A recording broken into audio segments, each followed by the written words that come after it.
Welcome to Lisht. This is a show from the Geeks, and Joysticks podcast where we pluck out a movie from the very famous list in the Geeks, and Joysticks podcast realm. We watch it and review it for your viewing pleasure. I am your host, Eder Prez. With me sometimes, me compio. Force-deprived Felix.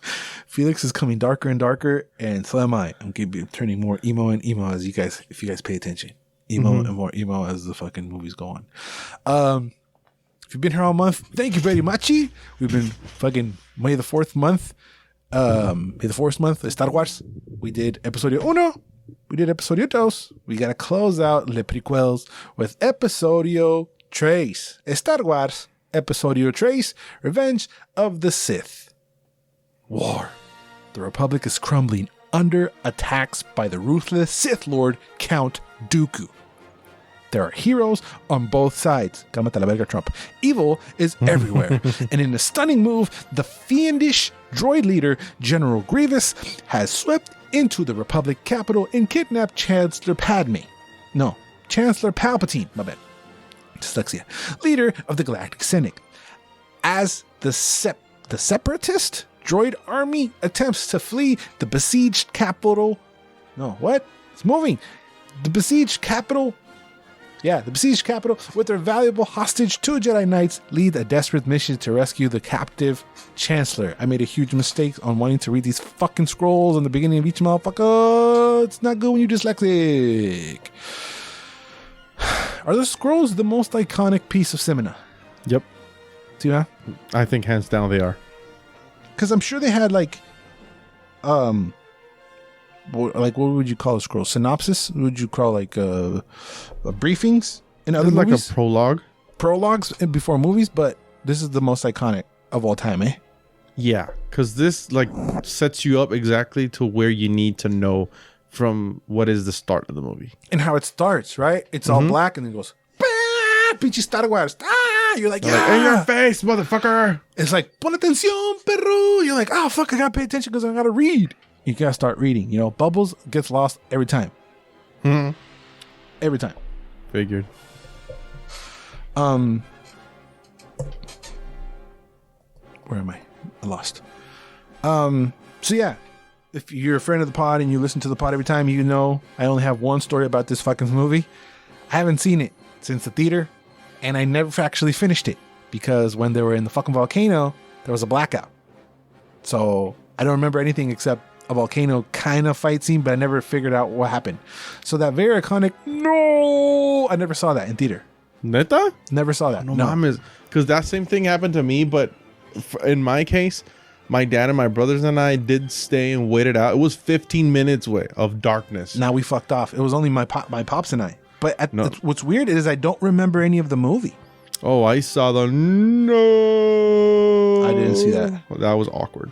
Didn't see none of that. And it was like, I remember me and my pops were the only ones in the theater. So I was kind of excited to be like, okay, what the fuck did I miss in the day one? Is it really shit? That's how I approached every of these movies. Are these really shit? Because that's like the most glaring thing that we've been saying about all these movies, that they're really not that fucking bad. This is the only one that is not PG, homie. This is PG-13. Came out in 2005. Makes sense since they slice a motherfucker's head off in the first 20 minutes, Doc. Oh, and it was in the most gruesome, kind of gruesome way because Palpatine's like, kill him. What the way? Hold on. What? You're the good guy? You sure you're the good guy? Then he'll do it. I'll see what. That's like kind of that. He didn't say that before, right? That's where that came from this movie. Yes. Do it. That and the quote, power. I had a problem with him, but we'll get to that once we get that. But yeah, the cast is pretty the same. It's the same exact cast, right? There's no additions. I don't think anybody slid in here to be Padme's thingamajig. Nope. So it's the same exact cast. My first thought, but they actually corrected this toward the end of the movie because you know how my brain works, was like, yo, R2 and C-3PO are assholes. Mind you, again, I didn't finish the movie the first time I saw it. They knew that Anakin was his motherfucker's daddy. Luke Daddy, and y'all didn't say shit. You dumb mother, you sons of... I was all like pissed at him. And then like the very last scene of the movie is their memories being wiped out. I was like, oh shit, my bad, dog. I'll take it back. Sorry. I take it back, droids. But C-3PO being the smartest thing in the whole galaxy, like he's the best, right? Mm-hmm. Hands down again. It's just he's iconic. He's up there with Yoda, like fan favorite, right? He's a golden fucker who speaks properly. How are you gonna forget that? Did I say C-3PO? Yes. I think I meant R2. But they're both the same. No, like R2 is not everybody's number one. I feel like. Let's see one. You know, they sell R2 toasters. You buying that shit? Oh, and he's a snarky son of a bitch. Without speaking, way. He's sass incarnate. See, way he the sassiest. I love it. That he has a whole personality behind those beeps and boops. That's why it was so shocking to me. Would be like, yo, R2 not gonna tell fucking Luke that his daddy's an asshole? Come on, man.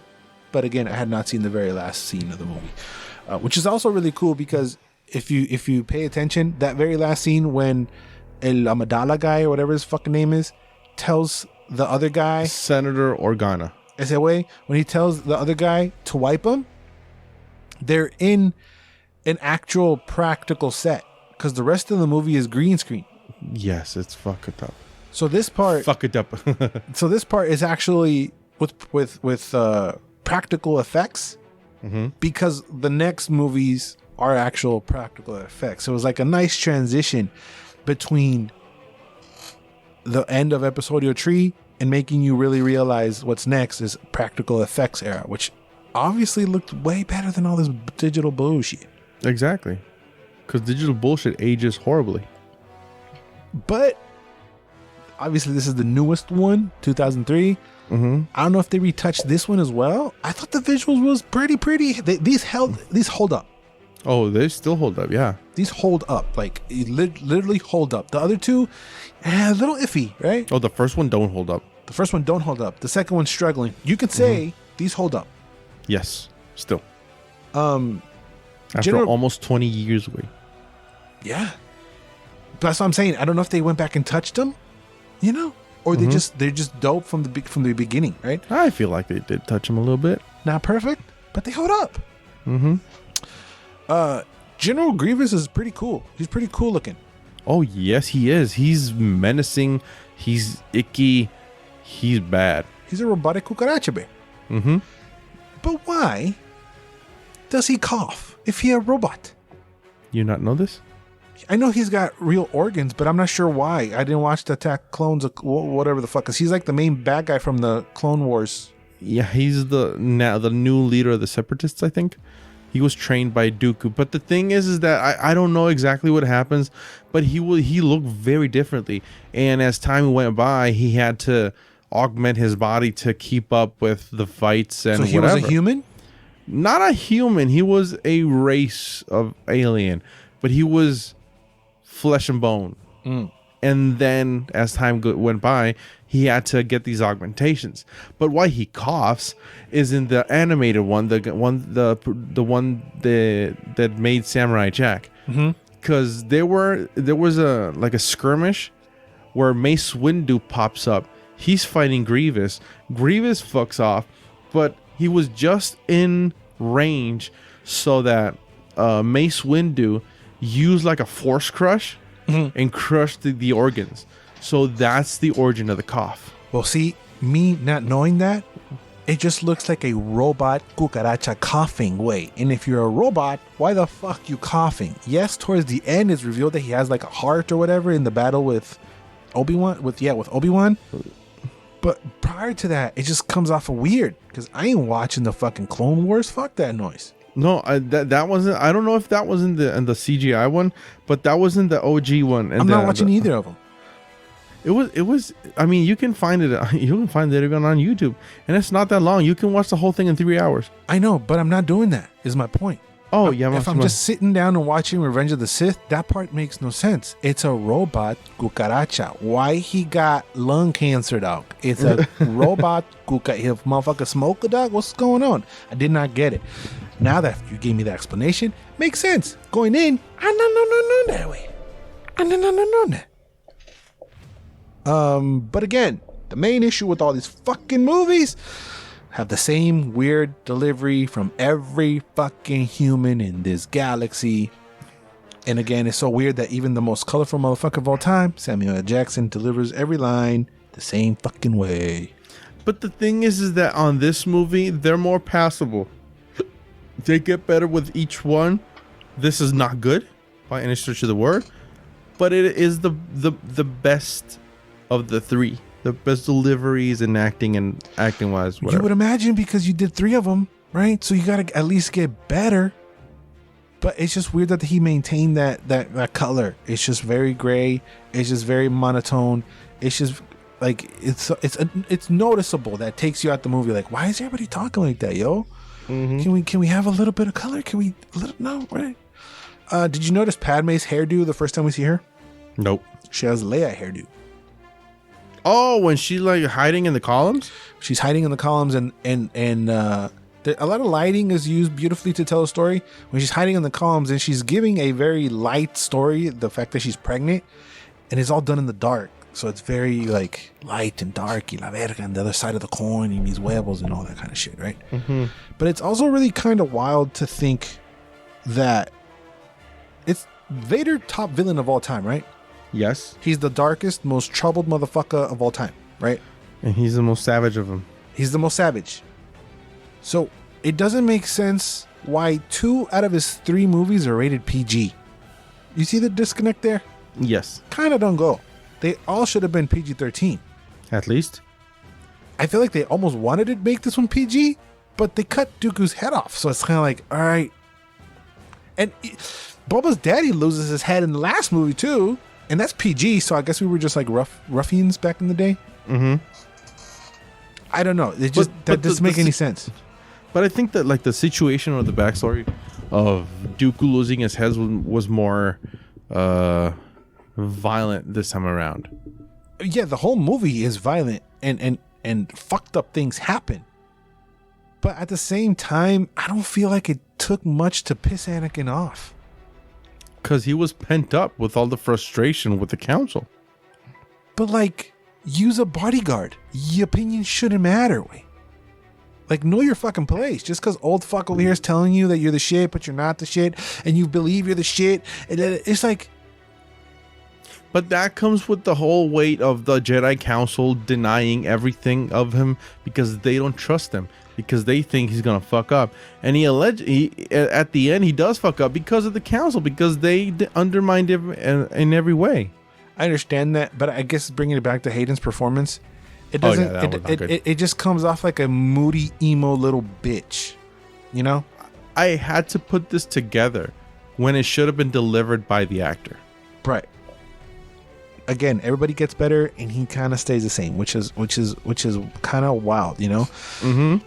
His performance comes off like an emo kid who's reciting a dialogue, like those fucking like a fan, you know, like when they're like, when you watch a TikTok or watch a reel and they're like, they put themselves in the movie or whatever.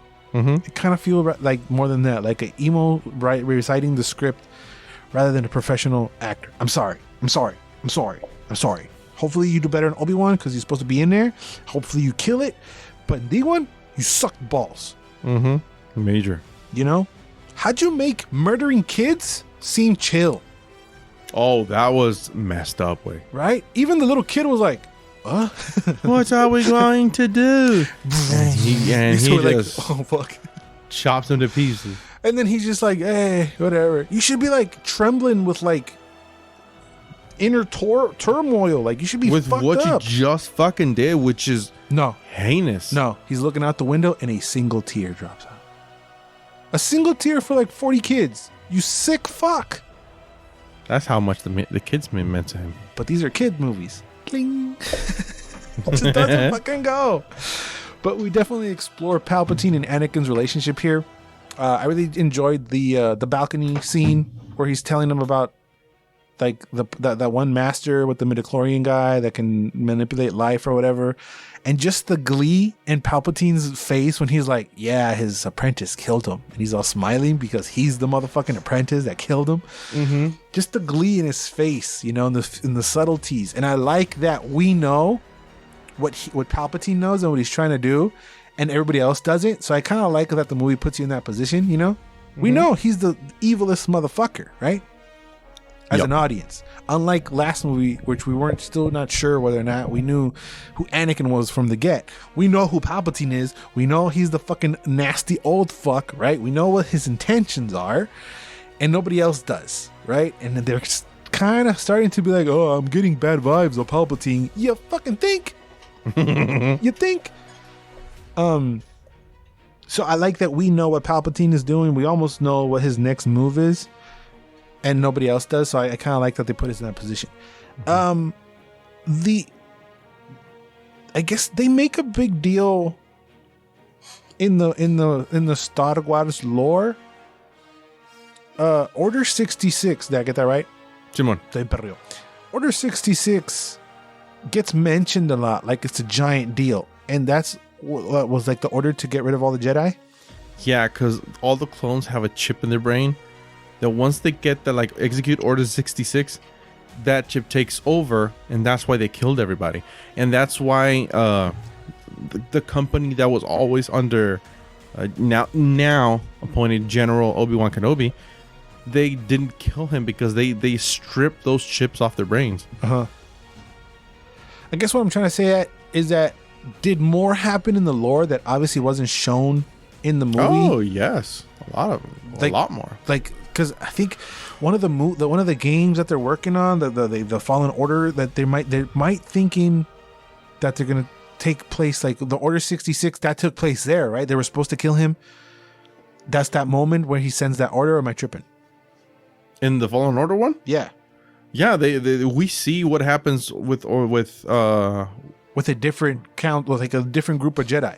Yeah, what's his name? Fuckface. I don't remember. Yeah, well, Fuckface's master. Mm-hmm. You see what happens to him during Order 66. So that's that moment when Palpatine's like, "Okay, we're gonna execute Order 66." That's that moment in time in the game, right? That's what I'm trying to say. Yes. Is that moment in the Star Wars lore? Mm-hmm. You can take it to different points of the galaxy because it was like a galaxy-wide order that took place. Mm-hmm. And there's other stuff that we obviously did not see in the movie that they can do and make a whole movie out of, right? It's been referenced in other parts of the franchise, right? Like in shows and in other things, it's been mentioned. Mm-hmm. I'm asking, yeah? Yes. So it's just that I've heard, as a non-Star Wars fan, I've heard of the Order 66. So it's kind of like, oh, that's what Star Wars, y la verga. Which was brutal. It's pretty hardcore. And then there's this other whole bullshit of the rule of two. Was that in the second movie or in the third one? I think it was in the second one, at the end of the second one, right? Yoda says it. There's only two, and we discovered one, y la verga. Mm-hmm. Was that deeply explored in other media also? The books? In the expanded universe, yeah, the rule of two is deeply expanded on. See, that's why I'm watching the fucking movies, dog. So you need to explain the fucking movies, dog. Don't Kingdom Hearts this shit where I have to download the bullshit app to know the full fucking story. Tell me all this shit, because I'm not going to read all your fucking books. I'm not going to watch all your stupid shit. Put the fucking movies in the movies, dog. Mm-hmm. I had to piece that together way later, the rule of two or whatever the fuck. Which, like, if you watch these new ones, right, you knew they mentioned that also, right? The rule of two? Yep. Which is what? Can you explain it more eloquently than I can? The rule of two is that they can only be one master, one apprentice at a time in the Sith Lord, because since they crave power, it just threw them for a loop in the sense that there was chaos every time with the Sith. As far as as what I understand.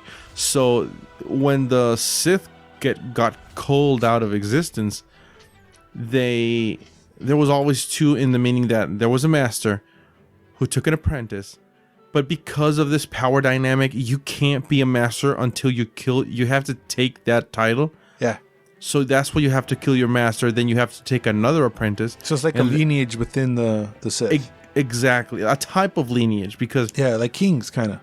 yeah, but in a very violent way where you have to kill the one before you. Wasn't that kind of Game of Thrones and shit? You have to kill the king. Yes, it is. Yeah. Or even Chronicles of Riddick, you keep what you kill. Yeah.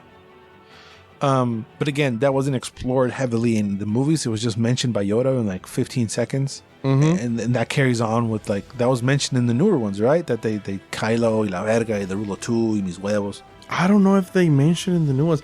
Hold on, I think they even mentioned it in the Phantom Menace. Yeah, it's just something that's a rule that we're like supposed to know, and it's kind of like, okay, you just barely mentioned it in your main fucking movie. That's my issue.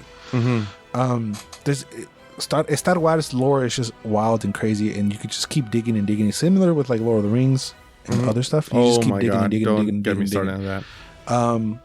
But seeing old men flippy flopping around is my favorite shit of all time. When he fucking does his death cry at the Jedi, Palpatine, and murders everybody, it comes off as silly. Like the unlimited power line? Like all of his fucking fight scenes. Oh, same one. Let's start with the flippy shit. You know what I'm talking about? Where he's like, he turns where around, being a when guy. they corner him in his office. He's all like, "What's up, fool?" And then they're like, "We're gonna fuck you up," and he's like, "I am the Senate," or whatever the fuck, and then he gets his weird ass lightsaber that has whatever, and then he goes, "Rah!" and he yells at him. It's treason, then.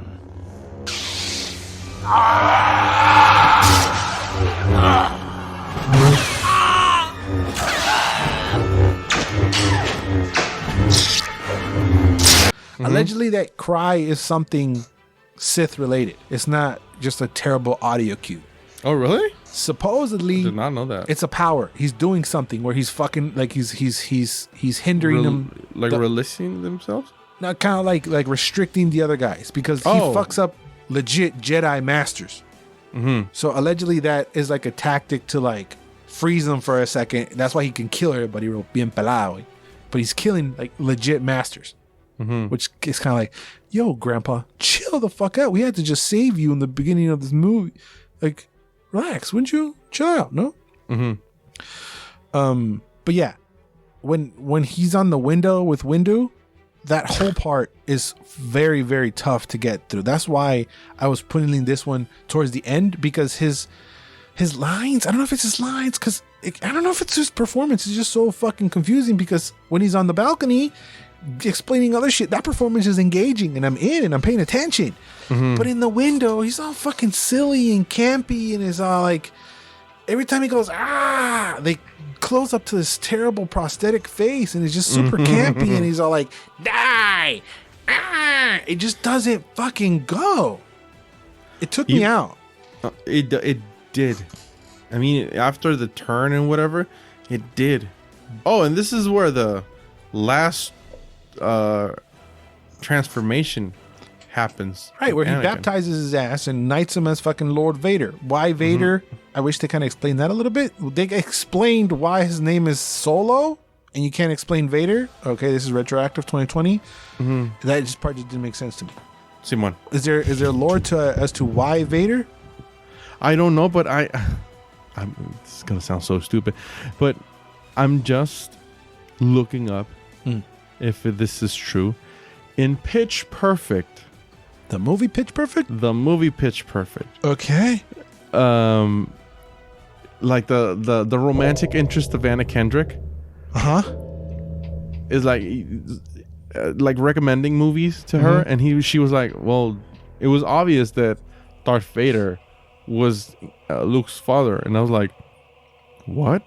And she says that Vader means father. So he's literally called Dark Father. Okay, so the Dutch word for father is Vader. Ooh. Okay. But it's pronounced differently. The German Vader, which is Vater, is the closest pronunciation to the Vader name. So, yeah, so Anna Kendrick was fucking right.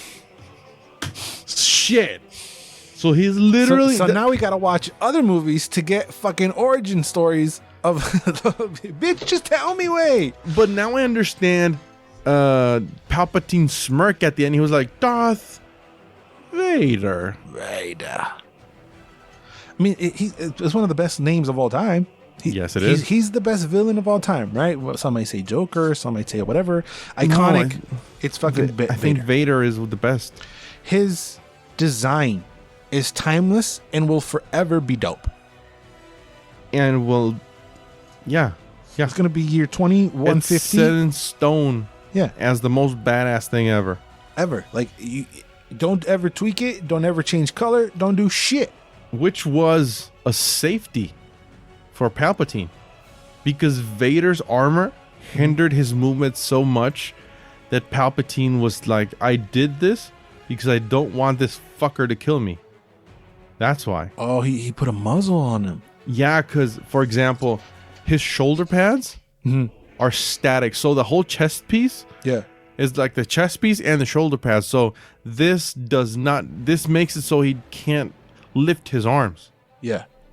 So his arms can never go beyond his face. Did you piece this or you watched something? No, I read this. Hijos de la verga. I read this, and I can't remember how I came across it, but I had to read this. Like Palpatine literally muzzled Vader so he couldn't kill him. Makes sense. And it makes sense. But even so, Vader is still the most deadly force in the galaxy, below Darth Sidious, below the Emperor. It's just the whole Emperor part was very, very. It took me out. I'm gonna be honest. It took me out. Jar Jar is barely in this movie, and I found that hilarious. He says nothing in this one. Doesn't he just have the line where he gives Palpatine power? I don't think he has a line. That happens in the second one, doesn't it? That's in the second one. Oh shit! I think they barely show him in this one. Why do they always lose their hands in fights, Doug? Oh, that's a fight style. Losing hands in the fight, in the battle? No. Cutting hands. Maiming. That is a legit... Again, shit I read outside the movie. I guess I'm conflicted because I like that there's explanation for my questions, because every question I've had, you've answered it throughout all these 3 videos, right? I kind of like that, but it's infuriating to me that you have to go outside the movie universe to get the information. But I guess I've had all these kind of questions throughout all of the fucking prequels, and you've answered every single one, so I like that. But it's annoying that you have to do outside research to be like, oh no, that's because of this, that's because of that. But yeah, this was a thought. Why do they always lose their fucking hands? Windu loses his hands. Yeah, there's a Jedi style, which obviously Anakin is very proficient in, where they seek to maim but not kill, so they can incapacitate everybody. And which is why Vader can't use the Force that much, because he doesn't have living tissue in his extremities. Oh, later on, right? Yeah, so that's why he can't use the Force that good. That well, yeah. That well, yeah, thank you. But, yeah, that's a fight style, to maim. There's a lot of fight styles. I didn't remember how Windu, if at all, if he died. So him dying was kind of like, oh no, right? Well, they never showed the body, so if there's no body, that goes to show if there's no body, he's still alive. Yeah, you have to take that. I mean, even if there is a body and it's on fucking fire and drenched in lava, motherfuckers could still survive, apparently, right? So I guess Windu without hands is all good. But I kind of felt bad for Boba. I'm like, he wants revenge, right? And for his daddy. And again, bringing it back to, the Book of Boba Fett. It's never anything in his being to want to seek revenge for the death of his dad, since he got fucking at the hands of a Jedi. Got decapitated in front of him, and he never got to avenge his daddy. No, that was a strong motivation that they just overlooked. Yeah, I was like, that kill was for Boba, man. But that was in 2020, right? Yep. Right, like looking back, hindsight. But yeah. Again, I don't want to hate on Hayden Christensen, but I feel like it doesn't take him a lot to turn, and he's kind of like, meh, I don't know. He's just very emo. He comes off hella emo. Like a bratty emo. Very bratty. Like, what I want is, hey, you're a fucking bodyguard. Shut up. When he at the last fight scene, when he yells at Obi-Wan, you took her from me. You poured her against me. It was like, that was the worst delivery I've ever heard. You literally choked her, homie. You choked her. Because you didn't give her the money. You choked her. You fucking choked her. She pregnant with your babies and you choked her. You're going to blame me? No seas pendejo, güey. Did you not hear that line? You were like, Daddy, no. He's like, bitch, where's my money? And yeah. Horse choked her. Okay. What the fuck? I did like that. Like his eyes immediately changed. I don't know what's the fucking explanation behind that. Corruption, I think. So his eyes just turned black. But if he's corrupted, then why is not black, yellow? It was like red, yellow, orangish. Mm-hmm. But corrupted by hate because it is hate because he's fueled by hate. Is that the big deal? I think so. That's the only thing I don't know. Because if that, then why aren't Palpatine's eyes red? That's a little weird. And his lightsaber, his blue lightsaber is the one that's given to Luke when he's a good guy, right? And then at the end, not the end, but in the newer movies, he's got a red lightsaber. At the end? And the newer ones, in the New Hope and all those other movies. Oh, he has a red one. Yeah. It's a red one. So his blue one is the one that's given to Luke, apparently. Yes. My favorite. Here it is. What? Eyes reflect the emotions harnessed by the Sith. When rage and anger seethe inside the dark side user, their eyes may turn yellow or fiery red. You see, there's a fucking explanation for simply put. A Sith's emotions and strong connections to the dark side are usually the reason behind their yellow eyes. So why can't we see Palpatine if he's the most evilest son bitch way? But because his emotions aren't set in his soul. And he's not driven by emotions. He's driven by his goals. Right, yeah. Contrary to Anakin, which is pure rage. Right, and he's easy to manipulate, and he like... Because he's a bitch. He's kind of a bitch, yeah. But like, I don't know if I sent this one in the last video. It's all blending into one giant video. Palpatine wins. He gets everything he wants. Oh, that was in the last one, yeah. He wins. Motherfucker wins. Mm-hmm. Like, the bad guys won. Which is cool. Which is different. Which is, yeah, cool. Because, like, was there a happy ending? Not really, right? Nope. Mm-mm. They're just like, okay, the fucking Jedi died. Yoda fucked off. Okay, we roll up into this nice family and just gave them babies and fucked off. The part was fucking weird. Like, he gives off Luke to the... What if I don't want him? What if I don't want the fucking baby? Fuck off. You just come up and drop off a baby like it's a fucking newspaper? He Jedi mind tricked him. Oh, that's right. He Jedi mind tricked. So again, explaining. But my favorite fucking part of the whole fucking series, of the whole franchise, man, I yelled how funny this was. Okay? Mm-hmm. When Yoda confronts Palpatine for the last time, and he walks through the door, and he's got two other red guys on each side of the door. ¿Cómo se llaman esos güeyes? The Imperial Guardsman. There's an Imperial Guardsman on each side of the door, and he walks in and he just goes, and they fucking fly off.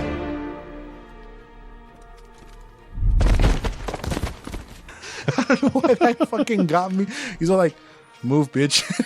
Everybody fucked off. I was dying laughing. Yoda was like, bitch, move.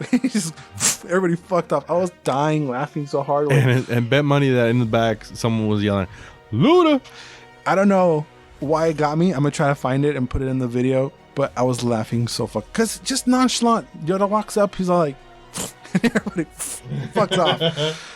That fight was kind of cool. It's symbolic that it takes place in the Senate or whatever the fuck, and he's destroying it, representing how Palpatine is destroying everything from the inside, and there's a lot of meaning on it.